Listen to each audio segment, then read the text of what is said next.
10,000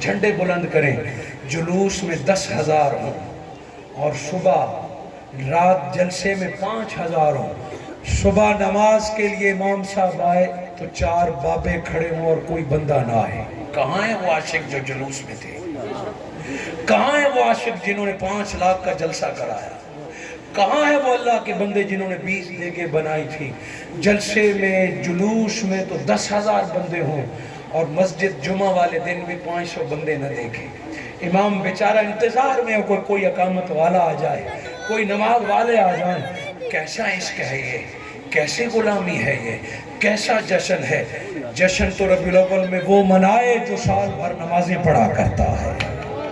آقا کا جلسہ جلوس تو وہ منائے جو سال بھر درود پاک پڑھتا رہتا ہے، سال بھر قرآن پڑھتا ہے۔ انسان ہیں، خطا کار ہیں، کمی کجی اور گناہ بندے سے ہو جاتے ہیں، مگر کیا دین سے تعلق صرف نعروں تک ہے؟ دین سے تعلق صرف جلسوں تک ہے؟ حضور سے عشق صرف میلاد کا نام ہے؟ میلاد پورے گاؤں کو تو سجا دیا چراغاں سے، بتیوں سے، اور امام بیچارہ اور کمیٹی کا صدر اعلان کر رہا ہے کہ 2000 بل آیا ہے، اللہ کے نام پہ چندہ تو دے دو۔ اللہ کے گھر کے 2000 چندے کے لیے 50 اعلان ہوتے ہیں، تو کیا فائدہ تیرے گھر کے چراغاں پورا مہینہ لگانے کا؟ کیا فائدہ تیرے لنگر کی 10 دیگیں تقسیم کرنے کا؟ آئیے دین متین کے، یہ میں یہ بھی نہیں کہتا، خوشی اپنی جگہ پہ ہے انشاءاللہ تعالیٰ، کہ وہ خوشی کیا ہوتی ہے، خوشی کس طرح منائی جاتی ہے، پھر کبھی اس بات ہوگی۔ آج ہم نے آقا کی بشریت، جو رب کا ہم پر احسان ہے کہ حضور تمہارے لیے رول ماڈل ہے، وہ جیسا کر گئے ہیں ویسے گزارو۔ تھوڑا سا بھی حضور کی طرح عمر گزار لیا تو تم فرشتوں سے بھی اعلیٰ بن جاؤ گے۔ دعا کرتا ہوں، یہ باتیں کبھی بھی ختم نہیں ہوتی، مگر آپ کی محبتوں کو سلام۔ شکارپور ایک بڑے عرصے کے بعد آنا ہوا، مگر آپ کی محبتیں سلامت ہیں۔ اللہ رب العزت آپ کی اس محبت کو سلامت رکھے، اپنے عقیدے کو سنوارے، اور یہ جو نورانیت اور بشریت کا عقیدہ سمجھایا ہے، مشن کے طور پہ لے کے محلے کے ہر فرد تک پہنچائیں، اپنے بچوں تک پہنچائیں، اپنے خواتین تک پہنچائیں، اور امن کا درس دیں کہ آؤ، دور نہیں رہا نفرتوں کا، نفرتیں بھلا کے نام محمد پہ ایک ہو جائیں، اس سے بڑا کوئی میلاد نہیں ہے۔ جزاکم اللہ خیر۔